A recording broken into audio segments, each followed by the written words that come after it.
Hi అందరూ ఎలా ఉన్నారు? 'మా వందే' అనే సినిమా అనౌన్స్‌మెంట్ అయితే వచ్చింది. ఈ సినిమాలో ప్రైమ్ మినిస్టర్ నరేంద్ర మోడీ గారి క్యారెక్టర్‌లో మలయాళం యాక్టర్ ఉన్ని ముకుందన్ గారు అయితే నటించబోతున్నారంట. 'మార్కో' సినిమాతో పాన్ ఇండియా లెవెల్‌లో పాపులర్ అయిన ఉన్ని ముకుందన్ ఇప్పుడు ఈ బయోపిక్‌లో నటించడం నిజంగా పెద్ద న్యూస్ అని చెప్పుకోవాలి.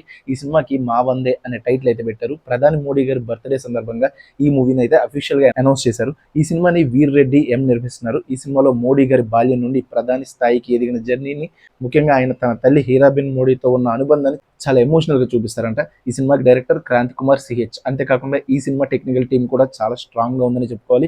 బాహుబలి లాంటి బ్లాక్ బస్టర్ సినిమాకి కెమెరా వర్క్ చేసిన కేకే సెంధిల్ కుమార్ గారు ఈ సినిమాకి అయితే సినిమాటోగ్రాఫర్ గా పనిచేస్తున్నారు. నేషనల్ అవార్డు విన్నర్ అయిన శ్రీకర్ ప్రసాద్ ఎడిటింగ్ బాధ్యతలు చూసుకుంటున్నారు. కేజీఎఫ్ మరియు సలార్ సినిమాలకి మ్యూజిక్ అందించిన రవి బస్రూర్ అయితే మ్యూజిక్ కంపోజ్ చేస్తున్నారు.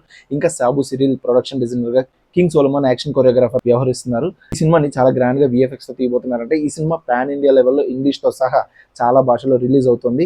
రిలీజ్ డేట్ ఇంకా అనౌన్స్ అయితే చేయలేదు. ఇంకా ప్రధాని మోడీ గారి 75వ బర్త్డేకి సౌత్ ఇండియన్ ఫిల్మ్ ఇండస్ట్రీ నుండి చాలా మంది సెలబ్రిటీస్ అయితే సోషల్ మీడియా ద్వారా విష్ చేస్తున్నారు. రజనీకాంత్ గారు, మోహన్ లాల్ గారు, పవన్ కళ్యాణ్ గారు, కమల్ హాసన్ గారు, ఎన్టీఆర్ గారు లాంటి స్టార్స్ అయితే మోడీ గారి బర్త్డేకి అయితే గ్రీటింగ్స్ అయితే చెప్తున్నారు.